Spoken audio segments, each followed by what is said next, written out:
themselves caught in a web, the leadership in the Southwest and Northwest region?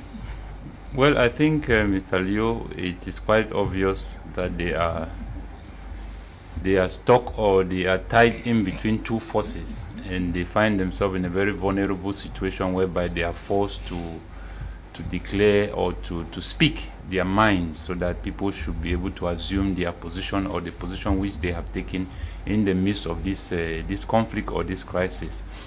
You see, but when we talk about the leadership or leaders, it all depends on the context. If we were coming from Russia, or we're coming from China, or from Syria, and then we're going to possess a country which is called our own, then we can say we have leaders that either were being divinely appointed by some other divine power to lead the people into a different land. But here we are talking of Cameroonians who are in Cameroon, and I think that the kind of people that we should have been talking of or describing as leaders should have been the people who have agreed to succumb and to comply with the demands of the society. That is, the people who represent that either the regions or that country or the society. The people got demands, and it is on the basis of those demands whereby they now decide to choose someone who is going to take up the responsibility to make sure that those demands are being met. And that is a kind of how will I put the context in which I would describe how will I put it, a leader in this instance to be. But when you look at in the case where the masses that we are talking to, who are the people going through the current condition and the crisis, the most affected people are not the ones who really have, I would say that these individuals passed through the doors of these masses. They did not pass through the doors of these masses. As a matter of fact, they just appeared, and it is almost like a surprise to the people, because this is not the wish and the desire of the people. So it becomes very challenging, Mr. Leo, when we look at the individuals who felt that, I mean, politics in the context of what we are seeing today in most African countries, as Cameroon that we are talking of, is very challenging, because when you are a good man and you have a good will, political will for your people, and you find yourself in this kind of setup, if, for example, God had given you 60 years to live, if you try doing your best to do the best for your people, you will live that 60 years and die and go. But when you want to compromise at the detriment of your people, you can live even 90. The devil will add you 30 more years to increase evil in your society. And this is what we are seeing today in our government.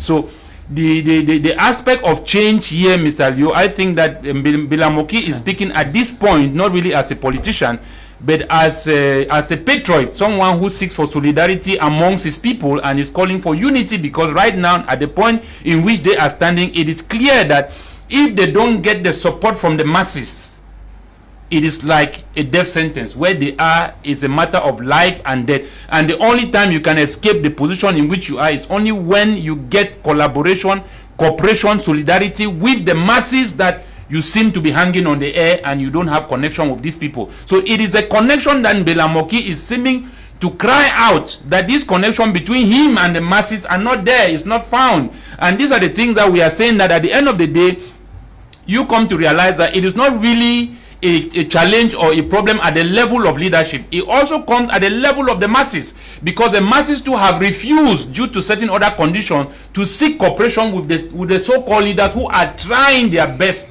to make sure that they meet the demands of the society. Because you come to realize that, Mr. Leo, I would understand at one point why we may have criticized the decentralization to say that it is not effective, but it cannot be effective by the government making it effective. It can be effective if the population, the masses, decides to come together and give the support to the people who are the actors who are in place, and the people who desire change in those two regions.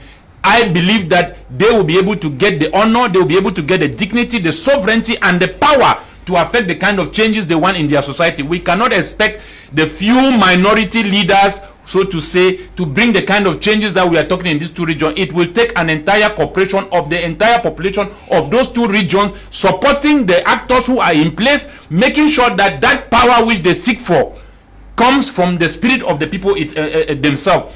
and not from where they are expecting it. It's just like you are, we a lot of time we say that we are complaining of what the government is not doing for us, but what do we do as a people in our nation? What do we do as a people in our community? And I think that is what Mbela Moki is really stressing out, because they are almost like in the middle of the ocean, where there is no way to survive, and the only way is for you to cry out help on the shores. The people who are hanging on the other side of the river is the people you are trying now to seek trying to seek help from. So this is what I'm saying, that Mr. Liu, I think that Mbela Moki has come out as an individual, as a citizen, as a Cameroonian who seek to build his nation not as one man, but in collaboration, in cooperation, and in solidarity with the people he do represent and the people who come from these two regions. And that is why he did not only limit it only in the southwest, he went also in to the northwest and seeking this solidarity. So I am saying that, Mr. Liu, for the change which we still cry out will not only come from the government. At this junction, I still say, can only come from the masses. It will take the masses in those two regions to unite themselves and understand that if really they are the one going through the problem, feeling the pains, the question is, can they unite? If they can, then the solution is in their hand. Let them unite and support their leaders. Okay,